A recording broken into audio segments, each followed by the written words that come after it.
C'est maintenant le temps de parler du coup de cœur de mon invité de cette semaine, Brigitte Pilote. Et Brigitte, ton coup de cœur, c'est La Divine de Marie Ndiaye, qui est une Ndiaye. Oui, Marie, il y en a qui disent Ndiaye, d'autres Ndiaye, de façon plus liée, moi je dis Ndiaye.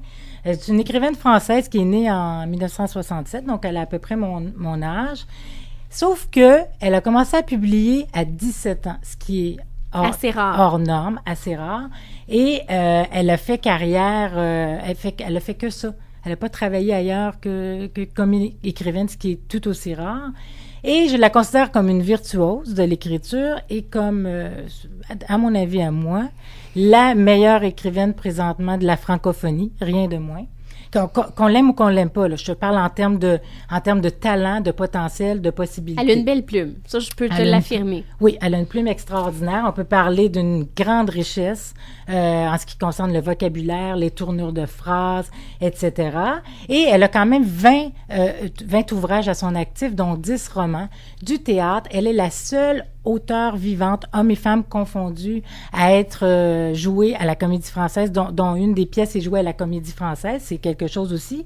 Elle a gagné le prix Goncourt en 2009 avec Trois femmes puissantes, qui devrait voir le jour sous forme de film là, prochainement. Elle a également, précédemment, en 2001, gagné le Femina, remporté le Femina pour Rosie Carpe, et ça n'existe pas, remporter les deux prix, parce que c'est deux prix qui ont une certaine rivalité entre eux, mais quand je dis ça n'existe pas, elle est encore la seule. Donc, elle cumule les particularités comme ça.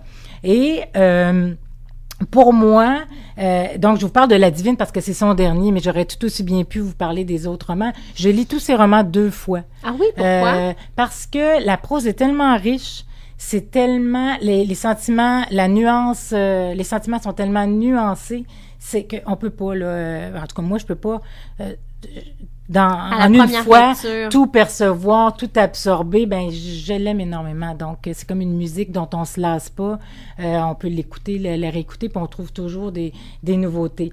Donc La Divine, c'est écrit en un mot et non pas La Divine. Donc c'est La Divine parce que c'est le nom de 2 personnages du livre, donc c'est un prénom, La Divine. Et brièvement, ce que je peux vous dire sans vous révéler là, l'intrigue, les punchs, on n'aime pas ça, hein, nous les auteurs, quand les gens le révèlent, donc je fais la même chose, je fais attention à ça. Ça nous raconte l'histoire de la honte qu'une femme éprouve pour sa mère. Elle s'appelle Malinka, on la rencontre dans le roman, au début du roman, il y a des flashbacks et tout, là, je vous parle pas de la structure, mais on la connaît adolescente, et elle éprouve une honte incommensurable pour sa mère qui est de modeste condition.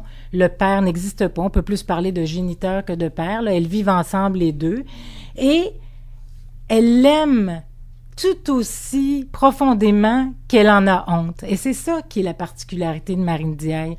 C'est que, quand je parlais de subtilité des sentiments, c'est pas parce qu'elle l'aime pas sa mère. Elle l'aime énormément.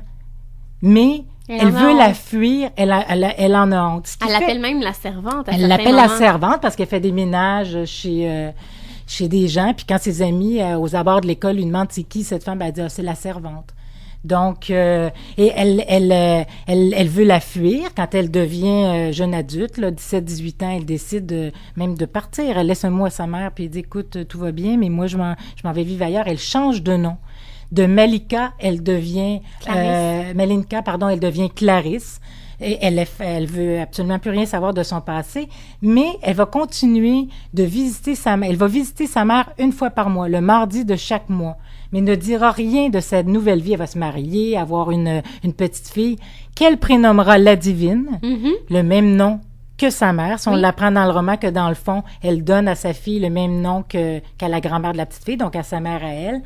Et c'est toute l'histoire de la culpabilité de cette honte-là. Elle se sent coupable d'avoir honte. Elle trouve que sa mère mérite absolument pas ce traitement-là, en plus fille unique. Elle aimerait donc que sa mère, justement, ait eu d'autres enfants pour qu'elle-même soit soulagée de ce poids-là d'avoir à vivre cette culpabilité. Et c'est l'histoire de l'impact qu'aura cette honte-là sur sa vie, la vie de Clarisse Malinka, sur la vie de sa fille, la Divine, et sur la vie même de Annika, qu'on va rencontrer brièvement dans le roman, qui est la fille de la Divine. Donc, sur plusieurs générations. On va avoir aussi le point de vue, pendant tout le premier tiers du livre, c'est le point de vue de de Malinka Clarisse qui est privilégiée. Moi, c'est la partie que j'ai préférée. Ensuite, on aura le point de vue de la divine et le point de vue de la grand-mère qui s'appelle également la divine, le point de vue du mari. On aura différents points de vue pour essayer de cerner cette honte-là. Et moi, je l'ai lu aussi, le roman, et j'ai trouvé ça assez laborieux à lire parce que les phrases sont très longues.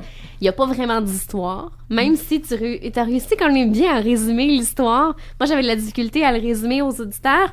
Et il n'y a aussi pas beaucoup de chapitres. Parce qu'il y a 3 chapitres dans tout le roman. Et c'est un roman à peu près de 420 pages. Oui, c'est un roman. Moi, j'ai trouvé ça dur à lire comme livre. Oui, puis... c'est sûr que c'est un livre qui se mérite, là, dans le sens où... Il faut prendre le temps de lire. Il faut vraiment prendre le temps. C'est pas pour tout le monde, comme n'importe quel livre. Tout livre est à son public. Mais moi, je voulais absolument en parler à ton émission parce que je trouve qu'elle n'est pas assez connue au Québec. Donc, moi, je me dis, je la fais connaître. Et parce que moi, je l'admire énormément. Tu sais, parfois, dans les émissions, ils disent avec qui aimeriez-vous souper? On fait tirer ben moi, j'aimerais ça, manger avec Marine Dier pour lui dire toute mon admiration.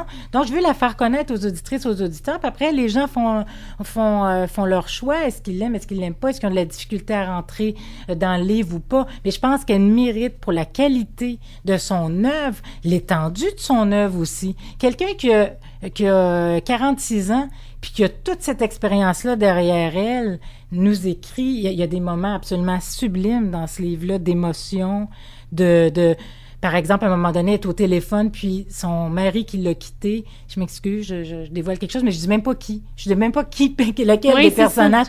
La rappelle pour voir si elle va bien.